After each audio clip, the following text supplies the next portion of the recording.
वह आने वाला है एक नया अब आद्या को अनुज रोते हुए देख लेता है और आद्या के पास जाता है और आद्या को यह कहता है कि कीड़ो आपको क्या हो गया, आप रो क्यों रहे हो। तभी आद्या उसे डिम्पी के बारे में बताती है कि किस तरीके से उसने उसे धक्का देके गिरा दिया और किस कारण उसने उससे बदतमीजी की। तभी अनुज यह कहता है आपने आपकी मम्मी को बताया। तभी आद्या यह कहती है कि मैंने मम्मी को बताने की कोशिश की थी पर मम्मी ने कुछ भी नहीं बोला।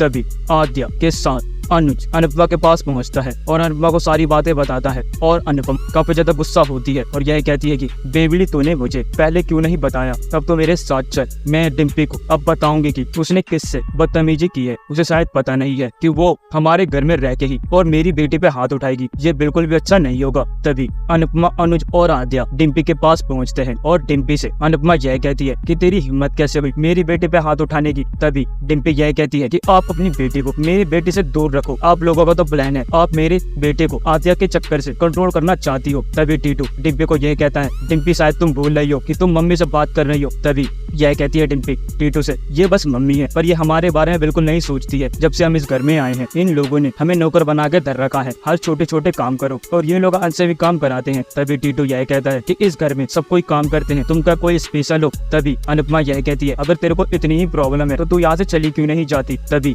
डिम्पी यह कहती है कि हाँ हाँ बिल्कुल चली जाऊंगी पर अभी मुझे यहाँ पे अपना हिस्सा लेना है इसीलिए मजबूरी में रह रही हूँ। तभी अनुज यह कहता है कि तेरे से बदतमीज लड़की मैंने आज तक नहीं देखी है। तभी डिम्पी यह कहती है कि अनुज सर आप अपनी बेटी को ही देख लो, आपको खुद दिख जाएगा कौन कितना बदतमीज है। तभी अनुज अपनी बेटी के खिलाफ कोई बात नहीं सुन पाता है और डिम्पी को एक जोरदार थप्पड़ मार देता है और यह कहता है कि अगली बार तुमने मेरी बेटी के बारे में अनाप शनाप बोलने की कोशिश की तो मैं तुम्हें कहीं का नहीं छोड़ूंगा। और तुमने मेरी बेटी पे हाथ कैसे उठाया, तुम्हारी बेटी तुम्हारा बेटा मेरी बेटी के साथ खेल रहा था और मेरी बेटी से गलती से लग गया तो तुम आद्या पे हाथ उठाने चली गई। अगली बार डिम्पी तुम मेरे बेटी से थोड़ी सी फालतू की चीज बोली तो मैं तुम्हें नहीं छोड़ूंगा। और अनुपमा ने तो बोला है कि तुम यहाँ से चली जाओ और मैं तुम्हें खुद ही इस घर से निकाल फेंकूंगा। पता नहीं तुम्हें क्या हो गया है, तुम वही डिम्पी हो जिसकी मैंने समर से शादी कराई थी। अगर मुझे पता होता तो मैं तुम्हारी कभी भी हेल्प नहीं करता और अनुपमा जब तुम्हारी टीटू से शादी करने की हेल्प कर रही थी मैं उसे भी नहीं करने देता। फिर तुम इतनी बेकार हो, मुझे नहीं पता था। पहले तो तुम बहुत मम्मी मम्मी करती रहती थी कि तुम्हारे पे काम था, अब जब